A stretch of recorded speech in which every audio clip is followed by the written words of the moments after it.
and welcome to another episode of Second Gen's Liberated Panda. We also have another special guest for us today. However, due to special security concerns and safety concerns for our guests, we will be interviewing him just on audio and no introduction to his name or identity.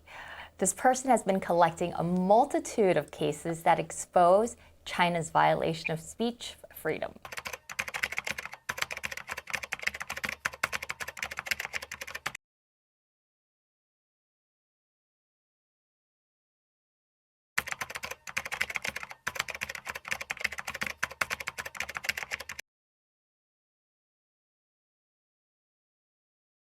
What happened that made you decide to start exposing these events?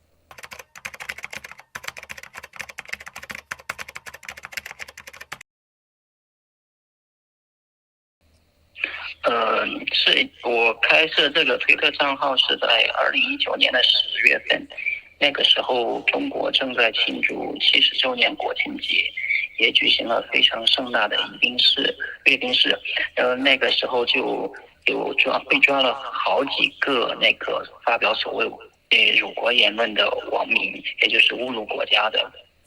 一些人他的那些言论其实根本不具有侮辱性质，他就比如说他说觉得阅兵没有什么好看的，又或者说是祖国没有养你等等之类很正常的政治观点言论都被抓了。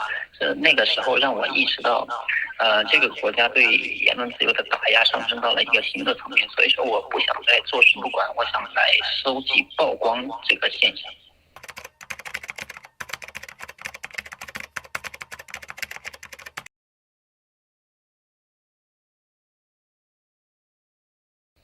对的，中国虽然说是没有言论自由，但是中国的这个网民他实际能发表的那个言论，他也是有一个大约可以摸索得到的尺度的。在现在的话，这个尺度比以往要小很多了。Next question.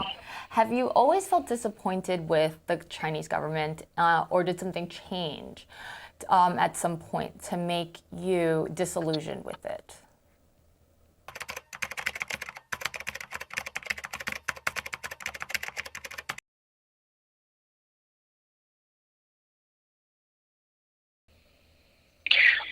其实在我反对这个政府应该有很多年了，自从我上中学的时候就已经开始不怎么喜欢这个政府了。当然并不是因为发生在我身上的什么事，没有什么事发生在我身上，仅仅是据我所知道的东西，就是逐渐对他产生了那个反对的情绪，而这也已经很多年了。如果说我支持政府那个时候的话，估计就是很小小学的时候了。所以说我可以说是在我能记得清的年代里，我都是很反对这个政府。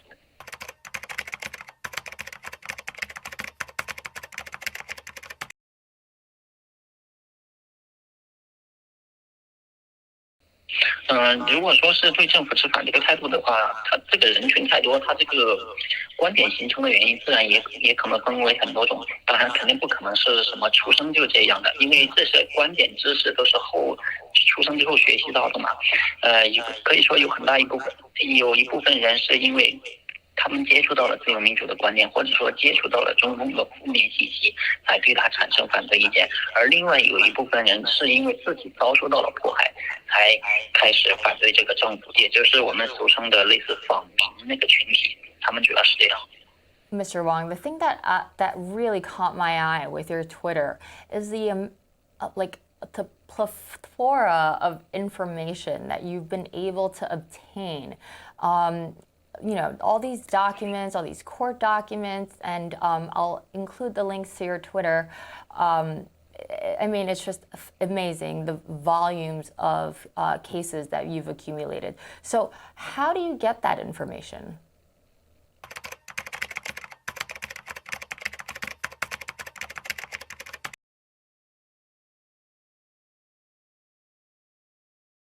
可以方便，因为我的案件信息绝大多数都是来源于公开信息，主要渠道就包括一些媒体报道，或者说是政府官网、警察局的官网，或者说是政府与警察他在其他媒体平台上的账号，比如微信或者微博，还有就是法院的官网。总之，绝大多数都是政府官方渠道，任何人其实都可以获取，只不过说可能没有几个人有那个耐心去专门寻找这一类案件，因为那些网站上它的各类信息其实是非常多的，所以说得很有耐心、有针对性的去找的话，我相信没有几个人他有这个意愿来做这个事。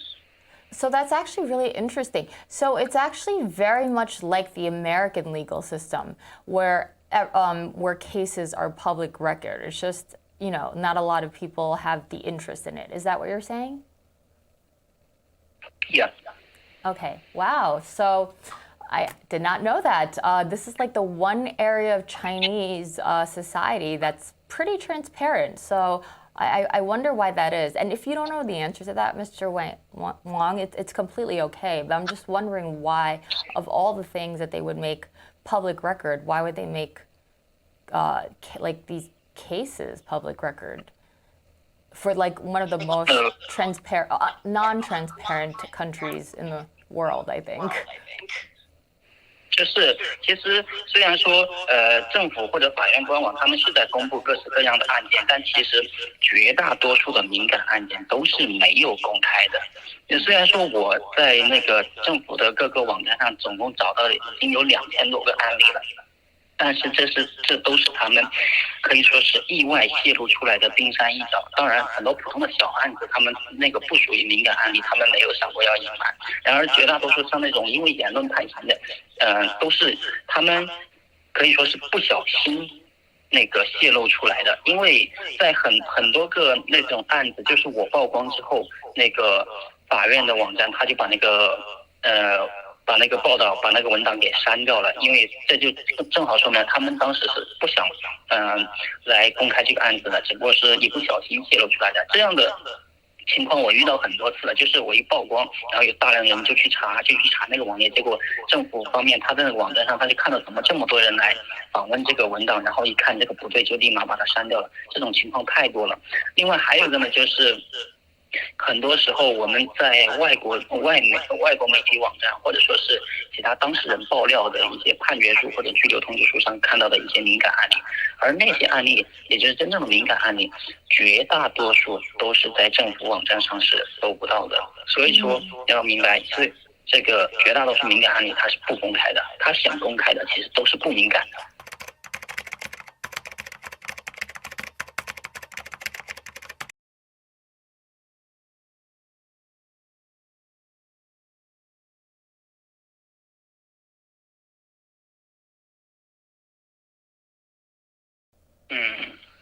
其实我披露的那些，我肯定会倾向于披露那些有价值的敏感的案例。但是就如我刚刚所说，中国尤其中国裁判文书网，在一些敏感案件引起注意之后，它是会事后会删除这个判决书的。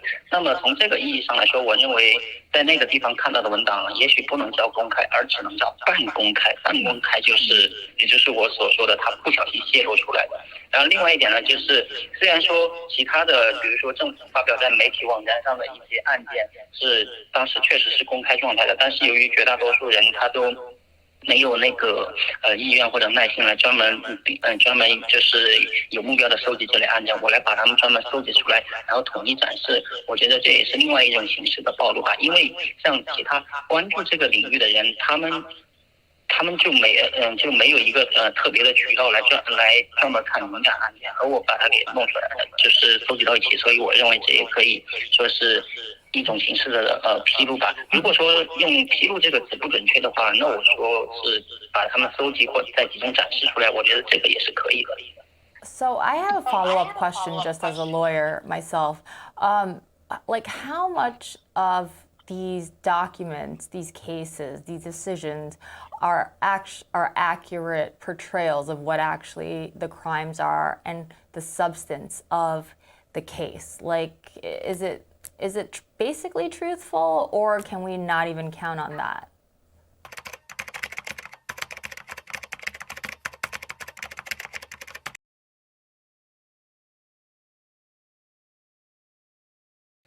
如果这样说的话，其实我自己在就是看到我自己在收集案例这个过程中，我自己就会自己有一个基本的判判断嘛，就是我可以看一下这个人他是否是真正的被冤枉了，真正不应该抓，就是那种情况。如果说是真正就是说不冤枉的那种，就是说不符合一人获罪的这种，我是不会收录的。然而就据我所看到的那个情况来说的话，我不敢说多少，但是说绝大多数吧，这个警察在处理这种敏感案件的时候，他都有或多或少的违规，甚至是诬陷或者说是冤枉被告人都是存在的。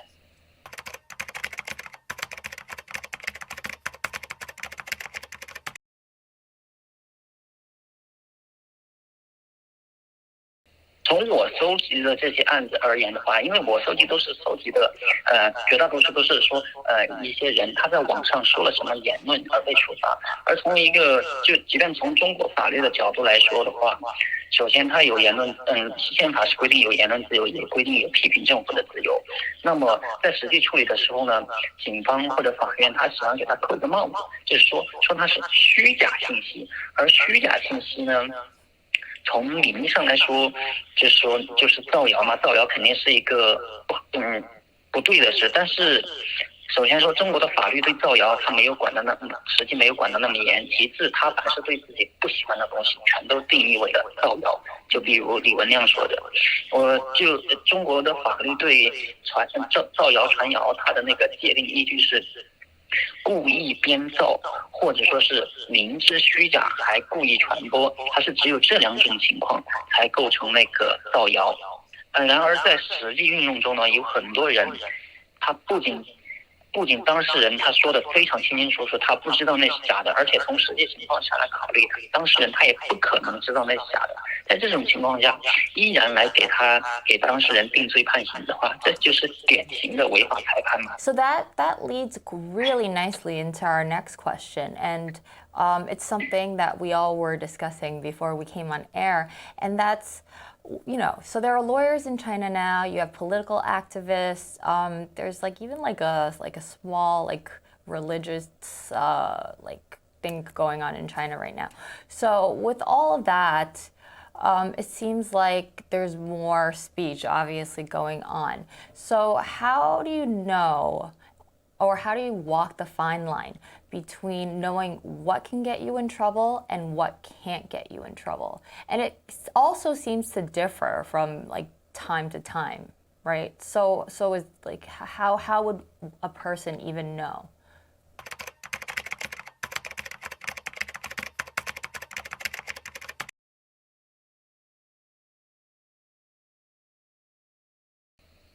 其实对于绝大多数普通人而言，他们是不知道这个红线在哪儿的。因为你看每年抓的那么多因为网络言论抓那么多人，绝大多数都是小案子嘛。那些小案子当事人他并不是什么绝大多数不是什么民主人士或者异议人士，他就纯粹抱怨一下或者发个牢骚。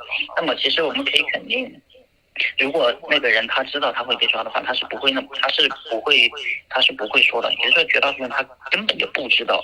只有那种经常关心政治的人，他可能知道那些红线在哪，因为他看到过大量的案例，他也知道大量的法案。然而对于中国人而言，普通的中国人而言，绝大多数不知道。当然这也不能怪他们，因为其实中国的这个对网络言论的处理，它这个本来就没有一个明确的界限。它最大的原则就是看你是否影响政府的利益，各方面的利益。比如说影响他的公信力，或者说影响他的名誉，你只要触及到他这个，他都有可能被处罚，而并不是一个有明确的界限摆在那里。可能有的人他觉得，那我不碰政治总行了吧？但是有的时候有一些确实跟政治没有什么关系的话题，它也有可能就是说了就被抓了。前一段时间，陕西有2名那个网络主播，他在那个一个视频网站上直播，为他的羊举办葬礼。那为羊举办葬礼，他自己所料的羊举办葬礼，就是他有2个人，一个人在抱着那个羊的照片在那里哭，另一个人在旁边就是为那个羊来挖掘坟墓，就是直播为羊哭丧举行葬礼嘛。这个东西其实跟政治一丁点关系都没有，对吧？但是他还是那个主播还是被抓了，拘留了15天。那个拘留的理由是违反社会良俗。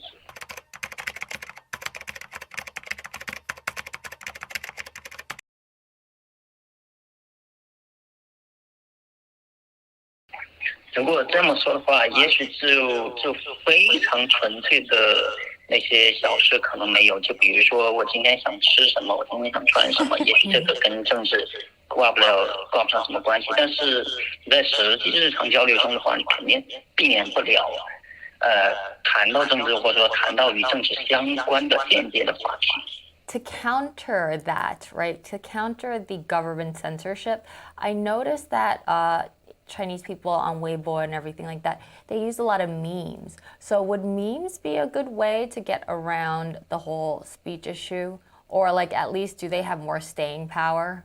And do you get in less trouble?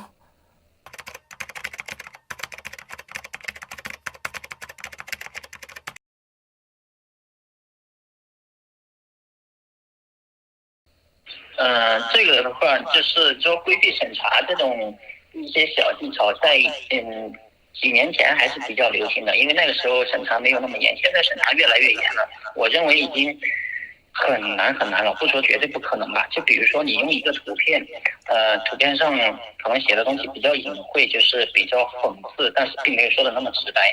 即便是审查员，他当时没有懂，然后他并通过了，然后但是你一旦在网上引起网友的热议，网友中他就会有人发现，就会有人举报，然后就这个时候也还是会被删掉，甚至也有可能招致被处罚。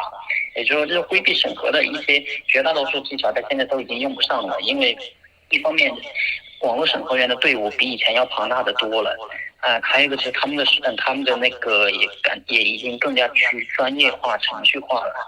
所以说，普通的网民想要绕过这个庞大的审核机器的话，太难了。尤其在现在这个年代。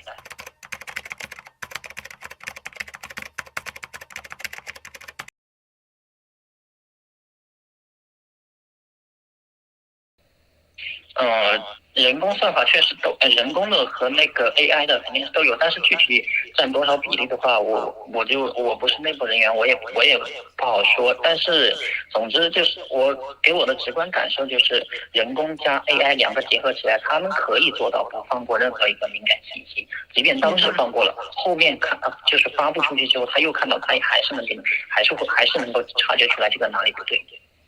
Right. So I didn't catch all of that, but I heard something about kids, and I was wondering with the advent of technology in China, right? I hear that you can identify a genius in a classroom just by using cameras.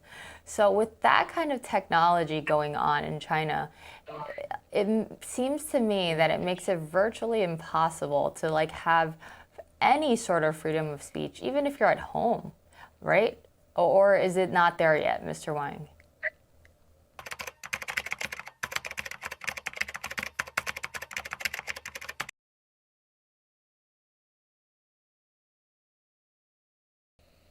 我认为这个地步目前还是没有到的。首先说，比如说你在完全私密的场合说的话，你摄像头是不用担心的。因为比如说你的电子设备我知道你指的意思可能就是说，比如你手机、电脑是否是装了那种带后门的软件来监听你，对吧？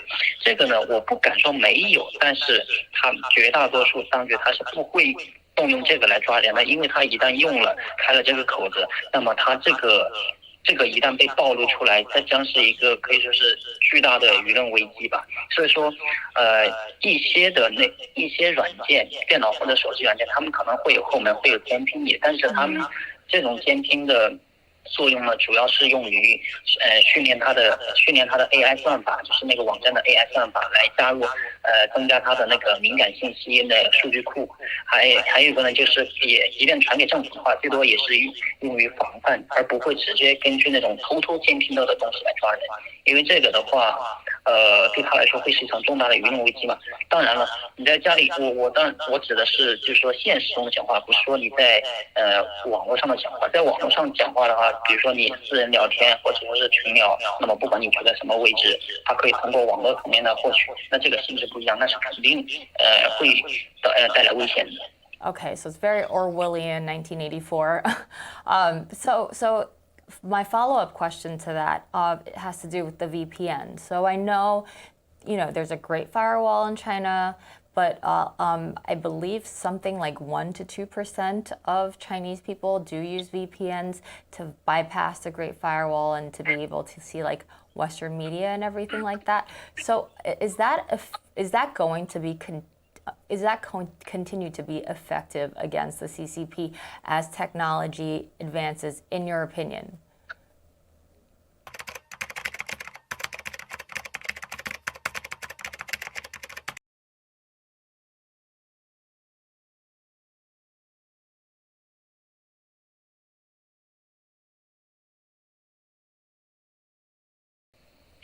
其实首先第一个的话，就是通过 VPN 到外国网站来发表批评言论，导致被处罚的案例是有很多的。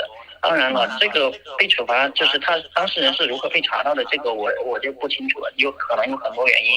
一方面就是因为尽管你使用 VPN， 但是你使用的还是中国的互联网，它可以通过就是通信商的那个渠道获取你的信息，也就是说你的 VPN 假如说加密级别不够的话，它可以从那个层面获取到。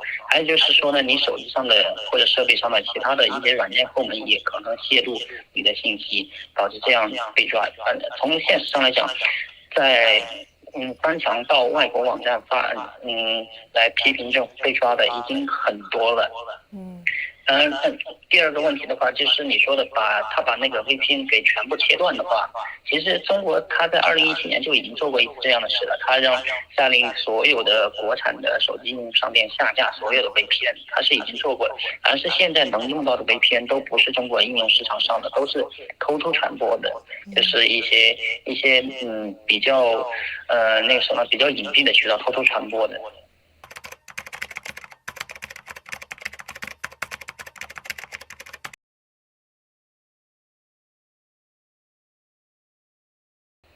我觉得我们能做的事情其实有很多，虽然说实际上的效果我认为不会有太大的效果，当然也会有。就比如说，首先说我们那个声援可以就是在网络或者说现实中发声来声援这些人。还有就是我们也首先第一步我们必须得让世界知道它嘛，就是我们得想办法曝光传播这些事。再一个呢，就是我们和一些国外的人权组织，包括中国人办的民运组织以及国际上一些大的人权组织合作来发声，向政府施压，以及如果说真的事情或者说问题非常严重的话，将这个就是希望也向其他的外国政府施压，来请求外国政府介入等等。这些从理论上讲的话，方式其实不少。虽然说从实际意义上来就，我认为并没有起到太大的效果，主要是因为中国这个集权体制，它本身是一个不民主的体制，它不听你讲什么，因为中国人自己讲什么他都不听，更不说外国人讲什么了。所以说，这是一个根本的原因吧。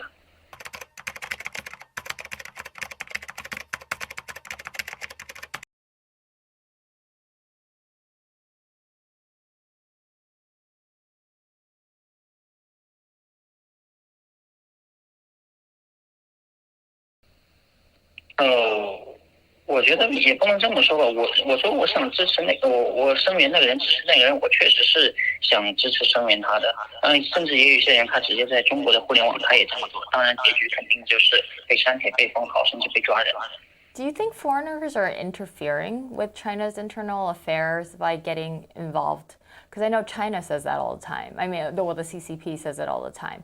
And if not, how do you convince other Chinese people that foreigners aren't interfering and that, the CCP is the main issue?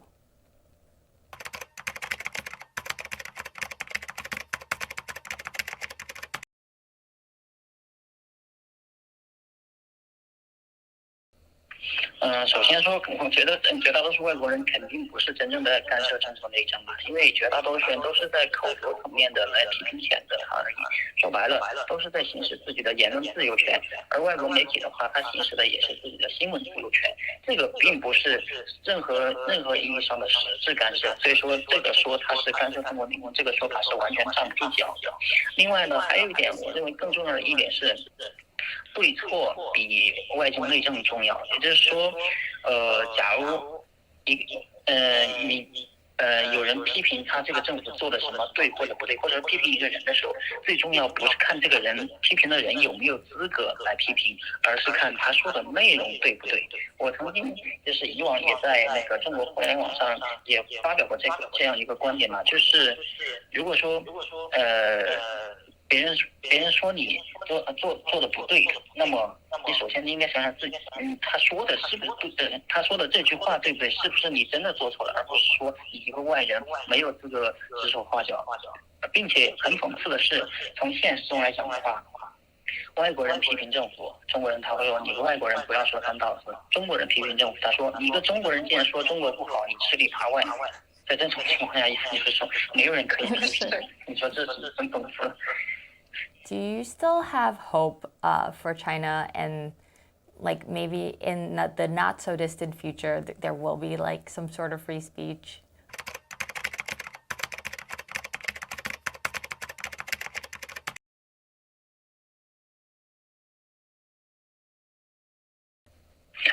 希望的话是有的，虽然说我目前不敢抱有那个什么没有太大的，我没有抱太大的希望，但是我觉得是已经有。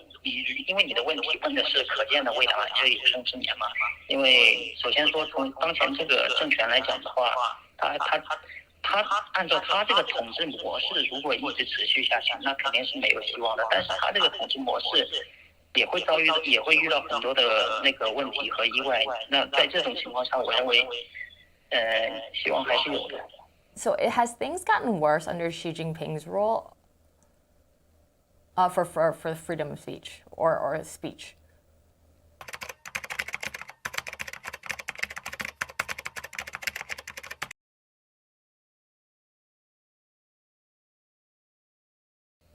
对的，这个是很显然在恶化的。就比如我所收集到的那些案子，我可以说在习近平上台之前，绝大多数吧，也不说绝大多数，大多数吧都是不会被处罚的，尤其是那些小案子。那些小案子，比如说骂警察，或者说是随便批评一两句政府，在以往的话那是非常常见的事。尤其你们应该记得，在几年前，中国人经常就是拿江泽民开玩笑啊，给编了他很多段子，给他做了很多表情包，但是没有或者极少人因为那个被判刑吧。但现在何止就不说讽刺习近平了，可能讽刺一个警察或者乡政府都可能被抓起来拘留，这就是非常典型的变化。That's interesting. That's actually happening in Paris too right now. I'm hearing that you're not allowed to film the police or to say things to them. So that's interesting. That's happening. I mean, it makes sense in China, but it's interesting that it's spreading to Europe too. So my last question for you, Mr. Wang, is what are you hoping to achieve by making all of these cases public?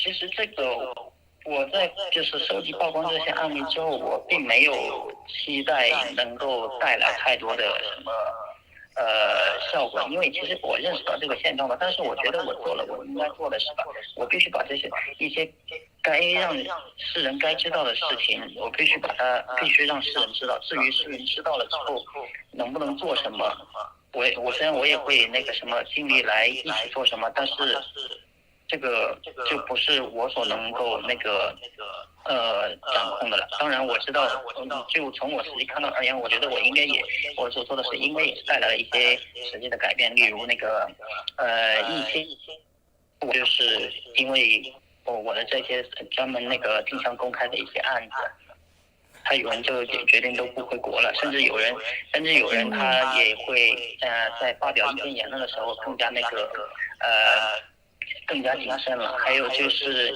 之前有个案子是美国明尼苏达大学一个中国留学生在美国期间发表推特言论，然后回国被抓这个事，当时也是我最先曝光的，后面引起了很多主流媒体的注意，甚至那个一个参议员那个他都专门发表了一个声明来就是督促中国尽快放人。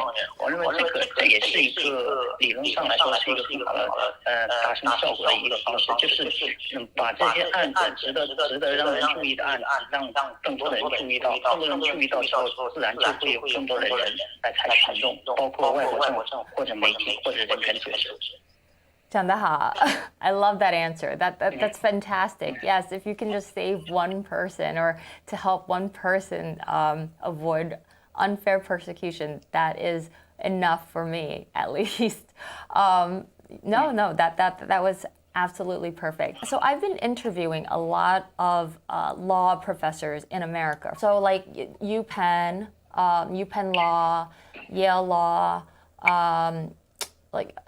those are the two I interviewed, and I'm planning to interview University of Michigan Law. That's where I came from, and they are all going back to China after this whole COVID thing. And when I interview them, I ask them the same question. I say, do you find that you being in China is making a meaningful difference? And they say yes. So I just want to know, and that's their perspective. They're Americans, they're foreigners. So I was wondering what the perspective of Mr. Wang was for this kind of issue. Like, are they delusional, or?